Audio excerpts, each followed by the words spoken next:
Necesito tres cosas para vivir. It looks like something a grandfather might post if he was on TikTok. El sol que ilumina mis días. Special moments with his granddaughter. La luna para mis noches. Introducing you to his family. Y a ti para toda mi vida. Except it's not just any grandfather. Rodolfo Hernandez was a candidate in Colombia's recent presidential election. And the voice you hear isn't his. It belongs to a famous FIFA commentator familiar to all Latin American ears. So what looks personal is in fact a carefully designed, narrated, and ultimately political piece of work. Hernandez, he's an old guy, right-winger. You would think just by those two elements that he wouldn't be connected to a younger audience. But then again, through a 15-second video of TikTok, he's connecting with a very popular element in young people's lives, which is video games, FIFA, TikTok, love. That video is a classic example of the Hernandez political strategy. Catchy, relatable, and seemingly authentic, delivered to Colombians directly via TikTok, arguably the social media platform that helped propel him from a small-town mayor into the final round of the election, where he got an astonishing 47% of the vote. It's why Hernandez has been dubbed the TikTok King, but it's a crown he shares with others in the region. All around Latin America, you can see leaders engaging in TikTok from Venezuela to Chile to Brazil to Honduras. They can use social media to just create a different public image of themselves because they know that that's where the voters are, right? They know it's a platform that they can't really afford to not participate in, to be a part of. TikTok has been co-opted as a tool for political communication by leaders across the world, but there is something distinctive about Latin America.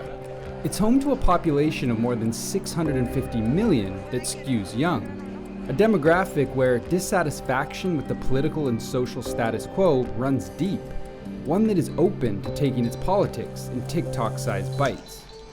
Most young voters across the region are less interested in politics than their older counterparts, and they identify less with traditional parties, of course. Traditional messages are going to be less effective. What will be effective? Well, material that is not really connected to traditional politics. El uso de las redes sociales en América Latina. The use of social networks in Latin America is primarily due to the erosion of key institutions, like political parties and the media. And these politicians like to talk directly to the voters without any kind of filter, any kind of censorship. Censura en algunos casos. A lot of authoritarian leaders in Latin America try to build that audience because then they know that they no longer need to rely on traditional media. A população está aprendendo dia a dia como lidar com fake news. They're constantly in this fine line of how can I get my political agenda that is really controversial, but that people accept it somehow.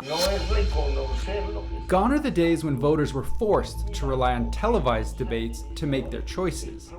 It turns out that TikTok provides politicians with what they want: immediacy, and the intimacy that comes with looking right down the lens, bypassing the mainstream media and its gatekeepers, and connecting with young voters.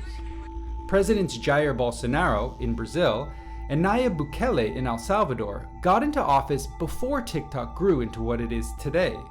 In those election campaigns, they focused their efforts on platforms like WhatsApp and Facebook, but they've changed with the times and now rely on TikTok heavily to try to stay in power. So much of Bolsonaro's content is not talking about his political agenda. He tries to create an image that he is really loved and really accepted, and that anywhere he goes, people are open to him. But it's interesting to see how his content has shifted over time. As the elections are approaching, he is getting less into the dancing and hugging and playing games and more into what he actually plans for his government. He is talking about legalizing marijuana or not. He's talking about gas prices, about violence. Em 2016, tivemos 61.000 mortes por arma de fogo no Brasil. Governo Dilma Rousseff. O ano passado, o governo Jair Bolsonaro, tivemos 41.000 mortes, ou seja, menos 20.000 mortes. On TikTok, you're going to see a lot of political content that is not political right away, but it's showing a politician, in a non-political setting. If you look at Bukele, for example, you will see in his TikToks videos where he's showing himself as being tough on crime. Lo que hemos hecho en poco más de una semana nos dice que podemos acabar con ese cáncer que se llaman pandillas. Combined with videos where he's in a restaurant with his wife and his daughter is reading the menu. That combination is not random. Rompió las barreras. He broke the barriers between entertainment, information, and persuasion, creating so-called infotainment. Bukele's videos include political commentary, but also entertain you and excite you. Politicians and the political class, particularly in Latin America, are frowned upon. So when you communicate, you have to break down those barriers and try to connect with the people. Romper esas barreras e intentar conectar con la gente. There's another term that's been coined in the past year that bands together leaders like Bukele, Bolsonaro, and Hernandez. It's called Millennial authoritarianism. It's defined as a political strategy that combines populist appeal and authoritarian behavior with a youthful personal brand built on social media. And whether it's the language these right-wing politicians use or the audience they target, their message sells really well on TikTok.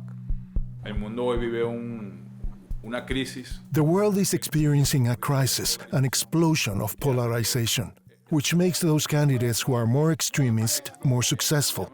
Their communication style hooks viewers by creating conflict, shouting instead of having a conversation.